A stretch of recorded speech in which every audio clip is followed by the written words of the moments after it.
YouTube पे मेरी किसी भी वीडियो को सर्च करने के लिए आप YouTube सर्च बार के ऊपर क्लास, आपकी जो भी क्लास है यहाँ पे क्लास लिख देंगे। एक्सरसाइज, जो भी आपकी एक्सरसाइज है वो लिखेंगे। आपकी बुक अगर फेडरल बोर्ड की या सिंगल जो नेशनल करिकुलम है या नेशनल बुक फाउंडेशन है, पंजाब टेक्स्ट बुक बोर्ड है या पंजाब का करिकुलम जो टेक्स्ट बुक बोर्ड है, आप इसकी इस शॉर्ट स्पेलिंग में भी आप लिख सकते हैं। SNC, NBF या PTB, जो भी आपकी बुक है आपने उसको लिखना है। आपने आगे सर नदीम नवर लाजमी तौर पे लिखना है। ये लिख के सर्च के बटन के ऊपर आप क्लिक करें, आपके सामने उस एक्सरसाइज के तमाम क्वेश्चन आ जाएंगे। ये एक्सरसाइज भी फैक्टराइजेशन के बारे में है। इसमें फैक्टराइज द फॉलोइंग। फैक्टराइज क्या होता है? किसी भी एक्सप्रेशंस को फैक्टर में बदल देना। किसी भी एक्सप्रेशंस को फैक्टर में बदल देना। उन फैक्टर्स को अगर मल्टीप्लाई किया जाए तो वही एक्सप्रेशन फिर आ जाती है। तो आइए इनको देखते हैं। तो पहले जो फैक्टराइजेशन की कोई एक एग्जांपल है वो मैं आपको देता हूँ। मिसाल के तौर पे एक नंबर है 21। 21 के फैक्टर बनाएं। 3, 7 दा 21, इनको मल्टीप्लाई करो तो ये 21 ही आता है। ये जो 3 भी 21 का फैक्टर है और जो 7 है ये भी 21 का फैक्टर है। इस सारे प्रोसेस को बोलते हैं फैक्टराइजेशन या इसको बोलते हैं फैक्टराइजिंग। तो आइए अब जो अलजबरिक एक्सप्रेशन है इनको देखते हैं कि इनको फैक्टराइज कैसे करते हैं। तो अलजबरे में जब भी फैक्टराइजेशन का क्वेश्चन आता है तो सबसे पहला जो एक बात हमारे जहन में आती है और आनी भी चाहिए वो ये होती है कि जो दी हुई वैल्यूज़ हैं उसमें से कोई नंबर कॉमन आ रहा है। कॉमन का मतलब ये होता है कि कोई नंबर ऐसा है जो उन नंबर्स को डिवाइड कर रहा है। तो जिस तरह देखें, पहले कोएफिशिएंट को देखें, ये 3 है, ये 9 है। 3 और 9 दोनों सेम किसी नंबर से डिवाइड होते हैं ना, 3 से होते हैं, तो 3 इसका कॉमन आ जाएगा। इसको कॉमन बोलते हैं जिस नंबर से डिवाइड होते हो। उसके बाद जो वेरिएबल है, वेरिएबल में देखा जाता है कि कोई वेरिएबल सेम है, इसमें x है, इसमें y है, तो इसमें कॉमन नहीं है, कोई भी सेम नहीं है, इसलिए इसमें से यानी x या y में से कुछ कॉमन नहीं आएगा। ये हर टर्म्स में से देखा जाता है कि कुछ वैल्यू सेम आ रही कि नहीं आ रही। टर्म्स वो होती है जहाँ पे प्लस या माइनस का साइन आ जाए, यानी इसमें से लहदा और इसमें से लहदा, ये माइनस आ गया ना, प्लस या माइनस आ जाए, वहाँ से अगली टर्म स्टार्ट हो जाती है। तो हर टर्म में से हमने देखना होता है कि कुछ नंबर, अगर नंबर है तो नंबर किसी सेम टेबल से डिवाइड हो रहा है, और अगर हर टर्म में कोई वेरिएबल सेम है तो वो भी कॉमन में आ जाता है। तो वेरिएबल कैसे कॉमन में आता है वो नेक्स्ट क्वेश्चन आते हैं, वो भी मैं आपको बताता हूँ। अब देखें 3x में से 3 कॉमन में आ गया, बाकी रह गया x, माइनस का माइनस। अब 3 को किससे मल्टीप्लाई करेंगे? 9 हो जाएगा। 3 3 दा 9 और y वैसे ही। अब ये इसका आंसर आ चुका है। अब 3 को अगर अंदर मल्टीप्लाई करें ना बेटा, यही आंसर आता है। अब इस वाले क्वेश्चन में अब नंबर्स तो इसमें कुछ कॉमन है ही नहीं है, ये वैसे ही नंबर कह लें कि नहीं है, 1 तो कॉमन ही होता। तो अब बात आ जाती है वेरिएबल्स पे। इसमें देखें इन दोनों में और इन दोनों में कौन सा वेरिएबल आ रहा है सेम? x इधर भी है, x इधर भी है। जो वेरिएबल दोनों तरफ आ रहा हो वो कॉमन में जाएगा। अब इन दोनों में से x कॉमन में चला गया, बाकी यहाँ पे y रह गया, प्लस का प्लस, x z में से x कॉमन में गया है, बाकी यहाँ पे z रह गया। ये इसका आंसर आ चुका है। अब फैक्टर का मतलब यही होता है कि जब इनको अगर मल्टीप्लाई किया जाए तो यही बन जाते हैं। इस क्वेश्चन में सबसे पहले नंबर्स को देखें, 6 और 14, ये दोनों नंबर किसी सेम टेबल से कट हो रहे हैं। ये दोनों बेटा 2 के टेबल में कट होते हैं, एक तो इसमें 2 कॉमन आ जाएगा। फिर आगे वेरिएबल में देखें AB और इधर AC, तो दोनों में सेम जो वेरिएबल है A आ रहा है, जो सेम आ रहा होता है ना वो कॉमन में लेना होता है। अब देखिए, अब पहले नंबर्स को देखें, 2 को किससे मल्टीप्लाई करें? 6 होता है, 2 को 3 से मल्टीप्लाई करने से 6 होता है। अब इन दोनों में से आप वेरिएबल पे आ जाए, AB में से A बाहर चला गया, बाकी B रह गया। अब देखिए 2 को किससे मल्टीप्लाई करेंगे? 17 आता है, 2 को 7 से, 2 7 दा 14। अब इन वेरिएबल से भी देखना होता है कि कौन सा वेरिएबल कॉमन में गया है। इन दोनों में से A कॉमन में गया, बाकी यहाँ पे C रह गया। तो ये इसका आंसर आ गया। अगर आप अपने तौर पे देखें तो जो नंबर बाहर कॉमन में होता है ना, इसको अगर अंदर मल्टीप्लाई करें तो वही वैल्यू बन जाती है जो पहले ऊपर। इस क्वेश्चन में सबसे पहले हम इसके जो कोएफिशिएंट है उनको देखेंगे, 3 और 6। 3 और 6 कौन से सेम नंबर से डिवाइड होते हैं? ये 3 और 6 3 से डिवाइड होते हैं, तो इसका मतलब 3 इसमें कॉमन आ जाएगा। अब आ जाए बात m पे आ जाए, m इधर भी है, m इधर भी है, m दोनों तरफ है और इसकी पावर भी मुख्तलिफ है। तो जब पावर मुख्तलिफ हो ना तो जो छोटी पावर होती है ना वो कॉमन में ली जाती है। कौन सी पावर? जो छोटी पावर होती है, यानी कि दोनों में से जो कम पावर वाले होते हैं। ये m की पावर 3 है, इधर m की पावर 2 है, तो जो पावर 2 है ना ये कम है, तो छोटी पावर कॉमन में आ जाती है। इधर भी n है, इधर भी n है, n दोनों तरफ है, दोनों की पावर सेम ही है ना, तो n भी कॉमन में आ गया। p इधर है, इधर p नहीं है, अगर p दोनों तरफ नहीं है तो p कॉमन नहीं आएगा। अब देखिए क्या क्या चीज़ें कॉमन में गई हैं, बाकी क्या बच गया। अब 3 को किससे मल्टीप्लाई करें, 3 आ जाएगा, यानी 3 भी कॉमन में चला गया। m 3 थे, 3 में से 2 m बाहर चला गया, बाकी 1 m रह गया, यानी कि m की पावर 1 रह गई। 1 पावर लिखी नहीं जाती, अंडरस्टूड होती है। n एक ही था जो कि n कॉमन में चला गया, n यहाँ पे नहीं लिखेंगे। p कॉमन में नहीं गया, p इधर ही आ जाएगा, यानी जो जो कुछ बच जाता है ना वो यहाँ लिखा जाता है। अब नंबर को देखें, 3 को किससे मल्टीप्लाई करें कि 6 आता है, 3 2 द 6। अब m की पावर 2 थी, यानी m 2 थे, ये पावर को मैं बोल रहा हूँ 2 थे, 2 के 2 बाहर चले गए, m यहाँ पे नहीं आएगा। n भी 1 था, n भी कॉमन में चला गया, n भी यहाँ पे नहीं आएगा, इस तरह ये 2 रह जाएगा यहाँ पे। ये इसका आंसर आ गया। इस क्वेश्चन में आप देखें कि सबसे पहले इनके जो कोएफिशिएंट है इन दोनों को देखना है कि ये कौन से सेम टेबल से डिवाइड अगर हो रहे हैं तो हो रहे हैं। तो ये 30 और 45 ये बेटा दोनों 15 के टेबल से डिवाइड होते हैं। अब दोनों में x है, अगर x दोनों में आया तो इसके बाद फिर देखा जाता है कि x में इसमें जो x कम पावर वाला कौन सा है, ये है कम पावर वाला जो है x, ये x क्यूब है, ये x 1 है, तो x की पावर जो 1 है ना ये कॉमन में आ जाएगा। y सिर्फ इधर है, y दोनों में नहीं है तो y कॉमन नहीं आएगा। तो अब देखिए 15 को किससे मल्टीप्लाई करेंगे, 30 आता है, 15 को 2 से, 15 2 और 30, ये x 3 थे, 3 में से एक x बाहर गया, बाकी x 2 रह गए हैं, यानी x स्क्वायर रह गया। 15 3 द 45, अब आ जाए इन पे, x एक ही था वो कॉमन में चला गया, बाकी y रह गया। अच्छा बच्चों के माइंड में आ रहा होगा कि यहाँ पे कैसे पता चलेगा कि ये वाला मेथड ही फैक्टराइजेशन का करना है। तो जब बेटा आप प्रैक्टिस कर लोगे ना तो आप देखोगे कि सबसे पहले कॉमन जो लेते हैं ना वो वाला मेथड हमने यूज़ करना होता है। तो अगर हम इसके ऊपर इससे नेक्स्ट कोई मेथड जब हम सीखेंगे, अगली एक्सरसाइजों में भी आ रहे हैं, तो वो वाला मेथड अगर हम करने की कोशिश करेंगे तो वो इस पर नहीं अप्लाई होगा। कुछ मेथड होते हैं, कुछ एक्सरसाइजों के वो एक में भी उनके कई मेथड होते हैं, लेकिन ये जो कॉमन वाला होता है ना, ये कॉमन जिसमें आ रहा है ना, ये सिर्फ कॉमन आ रहा है। अगर इसी क्वेश्चन के अंदर हम कोई और मेथड यूज़ करना चाहेंगे या अप्लाई करेंगे तो वो नहीं होगा। तो इतना मुश्किल नहीं होता, जब आप सारी इसकी चारों पांचों एक्सरसाइजें फैक्टराइजेशन की कर लोगे तो फिर आपके लिए ये समझना मुश्किल नहीं होगा कि फैक्टराइजेशन का कौन सा मेथड हमने इस क्वेश्चन पे अप्लाई करना है। आप बस ये जो एक्सरसाइज वाइज पहले प्रैक्टिस करें, फिर आपको खुद ही आस्ता आस्ता अंदाज़ा हो जाएगा कि कौन से क्वेश्चन पे कौन सा मेथड अप्लाई होगा। अब इस क्वेश्चन में देखें कि ये 17 है, ये 51 है। तो सबसे पहले देखा जाता है कि इसमें कुछ कॉमन आ रहा है, तो 17 3 द 51 होता है, तो इसमें 17 कॉमन आ जाएगा। एक्स वाई इधर है, दूसरी टर्म में एक्स वाई नहीं है, इसलिए एक्स वाई कॉमन नहीं आएंगे। इसमें से आप देखिए 17 तो कॉमन आ गया, बाकी ये एक्स स्क्वायर और वाई स्क्वायर रह गया। अब 17 को किससे मल्टीप्लाई करेंगे, 51 आता है, 17 3 द 51, तो ये इसके फर्दर इसके फैक्टर नहीं बनते, तो ये इसका आंसर है। तो अब ये जो क्वेश्चन आया है, क्वेश्चन नंबर 7 है, इसमें 3 टर्म्स हैं, 3 टर्म्स हैं, एक दूसरी ये तीसरी ये। टर्म्स कहाँ पे आती हैं, जहाँ पे प्लस आ जाए या माइनस आ जाए वहाँ से अगली टर्म स्टार्ट हो जाती है। तो अब हमने देखना है कि इन तीनों टर्म्स के अंदर सबसे पहले हमने कॉमन ही देखना होता है। जब भी फैक्टराइजेशन का क्वेश्चन आ जाए हमने कॉमन ही देखना होता है, चाहे कोई भी एक्सरसाइज हो। अब देखें इसके जो कोएफिशिएंट है 4 3 2, अब 4 3 2 इन तीनों में से कोई नंबर भी सेम टेबल से कट नहीं हो रहा, इसलिए इसके जो कोएफिशिएंट में से तो कॉमन कुछ नहीं आ रहा। अब बात आ जाती है वेरिएबल्स की। वेरिएबल की इसमें भी x है, इसमें भी x है, इसमें भी x है। अब इसमें से वो वाला x कॉमन आएगा जो सबसे कम पावर है, तो सबसे कम पावर इसकी है 1 की, यानी सर एक x की पावर 1 जो है ना ये, यानी x ही कॉमन आएगा। अब ये तो कॉमन नहीं गया, 4 ऐसे का ऐसे, x की पावर 3 थी, 3 में से एक x बाहर चला गया, बाकी x 2 रह गया। अब 3 इधर आ गया, क्योंकि ये नंबर्स में तो कॉमन कुछ नहीं गया, ये नंबर ऐसे आते जाएंगे। ये एक्स स्क्वायर है, यानी x की पावर 2 है, 2 में से एक x कॉमन में गया, बाकी एक x रह गया। ये नंबर भी एज इट इज़ आ गया, इसमें एक ही x था जो कि कॉमन में चला गया है, अब यहाँ पे x नहीं आएगा, तो ये बेटा इसका आंसर आ गया।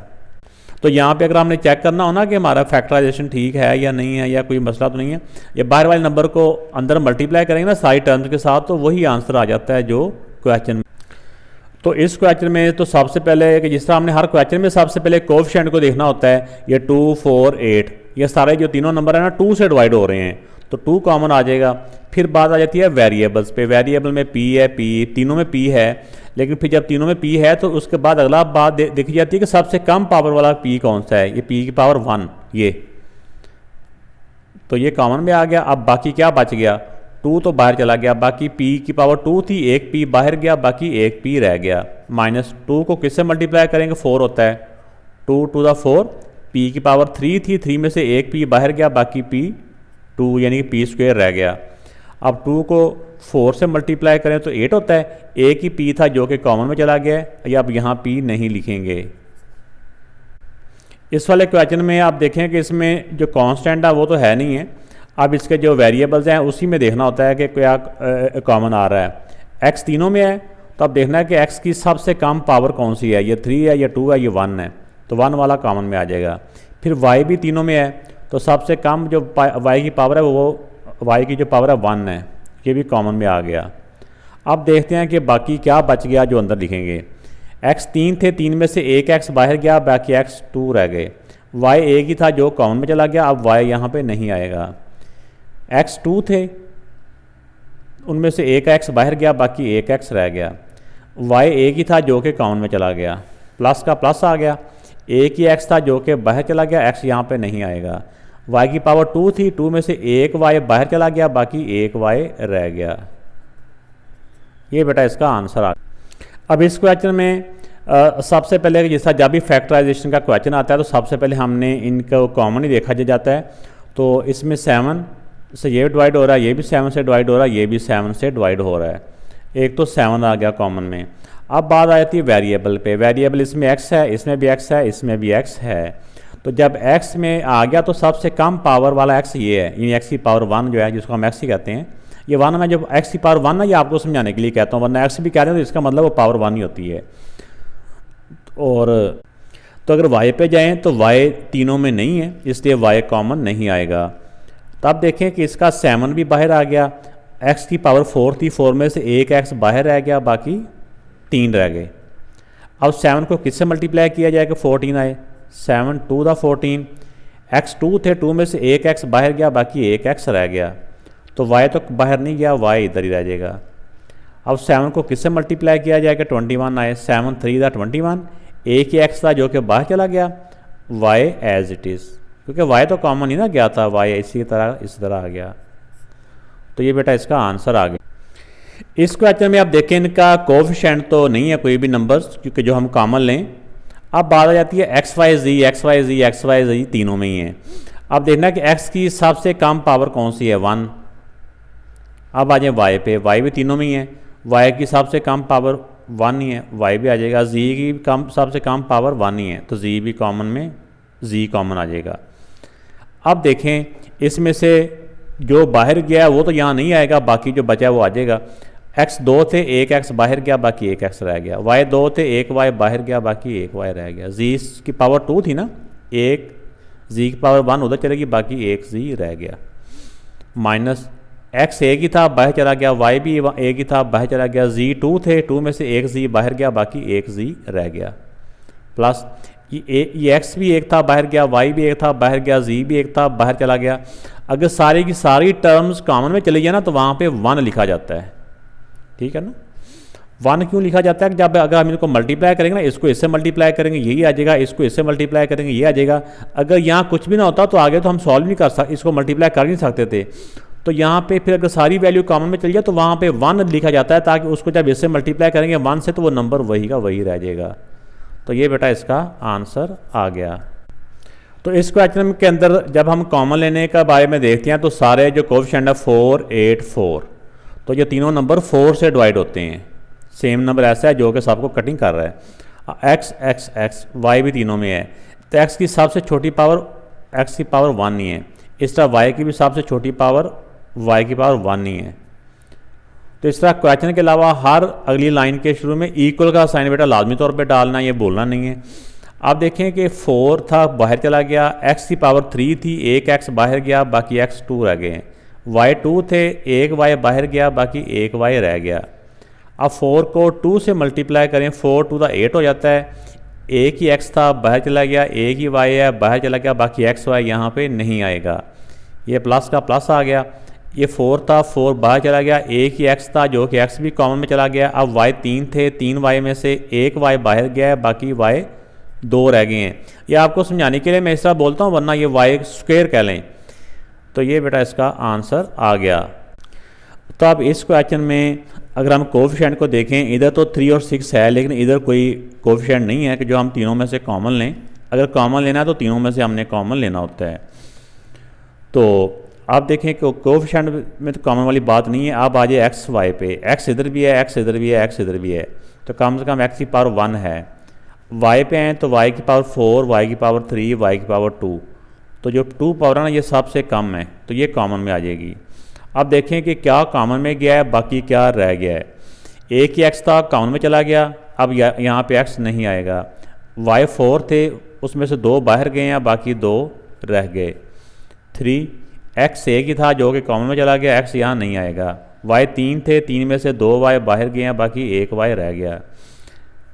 6 एक ही एक्स था जो कि बाहर चला गया, वाई स्क्वायर है, यानी 2 वाई थे वो भी बाहर चले गए, यहाँ पे एक्स और वाई दोनों में से कुछ नहीं आएगा। तो ये इसका आंसर आ गया, ये इसकी फैक्टराइजेशन हो चुकी है।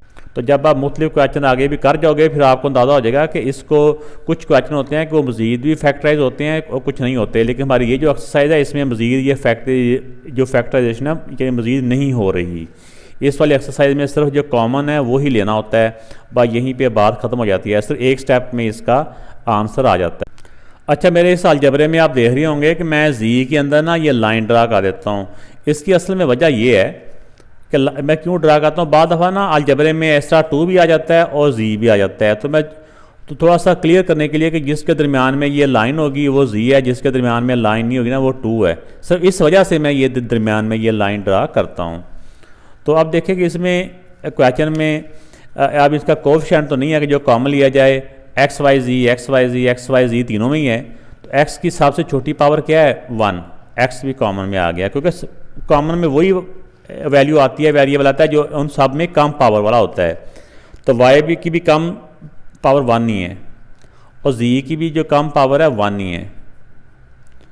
अब देखें कि इसमें से क्या बच गया, जो बच जाएगा वो अंदर लिख देना होता है। एक्स 2 थे, एक एक्स बाहर गया, बाकी एक एक्स रह गया। वाई 2 थे, एक वाई बाहर गया, बाकी एक वाई रह गया। जी एक ही था जो कि बाहर चला गया, अब जी यहाँ पे इस टर्म का जी यहाँ नहीं आएगा। एक्स 2 थे, 2 में से एक एक्स बाहर गया, बाकी एक एक्स रह गया। वाई एक ही था जो कि कॉमन में चला गया, यहाँ वाई नहीं आएगा। जी 2 थे, 2 में से एक जी बाहर गया, बाकी एक जी रह गया। जी भी कह सकते हैं, जेड भी कह सकते हैं, ये दोनों इसकी प्रोनाउंसिएशन ठीक है। इसमें ये नहीं कह रहा कि ये ऐसे कह रहे हैं तो कुछ और हो गया, ऐसा नहीं है। अब देखें इसमें एक्स एक ही था जो कि बाहर चला गया, एक्स नहीं आएगा। वाई 2 थे, 2 वाई में से एक वाई बाहर गया, बाकी एक वाई रह गया। जी 2 थे, जेड 2 थे, 2 में से एक जेड बाहर गया, बाकी एक जेड रह गया। तो ये बेटा इसका आंसर आ गया, यानी इसकी ये फैक्टराइजेशन हो गई। अब क्वेश्चन नंबर जो 15 है इसमें देखें कि सब में कोफिशिएंट है। अब देखें कि सारे नंबर कौन से नंबर से डिवाइड हो रहे हैं, 11 से। 11 से ये डिवाइड हो रहे हैं, एक तो इसमें से कॉमन आ जाएगा 11। अब एक्स वाई तीनों में है तो सबसे कम एक्स 1 है, वाई भी सबसे कम वाई 1 पावर ही है। अब देखें बाकी क्या बच गया, ये कॉमन में आ गया, बाकी क्या बच गया। अब नंबर को तो मल्टीप्लाई करके देखना होता है ना। 11 7 दा 77। एक्स 2 थे, एक एक्स बाहर आ गया, बाकी एक एक्स रह गया। वाई एक ही था जो कि कॉमन में चला गया, अब वाई यहाँ नहीं आएगा। माइनस 11 को 3 से मल्टीप्लाई करेंगे, 11 3 दा 33। अब एक ही एक्स था जो कि बाहर चला गया, एक्स नहीं आएगा। वाई 2 थे, एक वाई बाहर चला गया, बाकी एक वाई रह गया। माइनस 11 5 दा 55। एक्स स्क्वायर है, यानी 2 एक्स थे, एक एक्स बाहर गया, बाकी एक एक्स रह गया। वाई भी 2 थे तो एक वाई बाहर गया, बाकी एक वाई रह गया। तो ये बेटा इसका आंसर आ गया। इस वाले क्वेश्चन में सबसे पहले हम इसके कोफिशिएंट को देखेंगे। तो कोफिशिएंट में देखें बेटा, ये 5 है, ये 10 है, ये 15 है। तो तीनों जो नंबर है ना ये 5 से डिवाइड हो रहे हैं, ये हो गया। अब x तीनों में है तो सबसे कम पावर वाला x कौन सा है, ये x क्यूब, यानी x की पावर 3। अब देखें बाकी क्या रहेगा, ये कॉमन में चला गया, बाकी जो बचेगा 5 था, 5 कॉमन में चला गया। x की पावर 5 थी, 5 में से 3 कॉमन में गए हैं तो बाकी 2 रह गए, क्योंकि जब हम मल्टीप्लाई करते हैं तो पावर प्लस हो जाती है, यानी एक्स क्यूब को जब एक्स से मल्टीप्लाई करेंगे तो ये 3 और 2 5 हो जाएंगे, इनको मल्टीप्लाई करेंगे ये बन जाता है। अब 5 को किससे मल्टीप्लाई करेंगे, ये आ जाए 5 2 द 10, एक्स की पावर 4 थी, 4 में से 3 बाहर आ गया, बाकी एक एक्स रह गया, प्लस अब 5 को किससे मल्टीप्लाई करें, 15 आता है, 5 3 द 15, एक्स की पावर 3 ही थी जो कि एक्स की पावर 3 बाहर चले गई, बाकी यहाँ नहीं बचेंगे, यानी एक्स जो 3 थे तीनों के तीनों बाहर चले गए हैं। तो ये बेटा इसका आंसर आ गया। वीडियो अच्छी लगी तो बेटा लाइक ज़रूर कीजिएगा, कमेंट्स करके भी बताइएगा कि आपको वीडियो कैसी लगी। अगर कोई भी एक्सरसाइज आपको चाहिए हो तो कमेंट्स में या इंस्टाग्राम पे ज़रूर बताइएगा। अपना ख्याल रखिएगा। अल्लाह हाफिज़।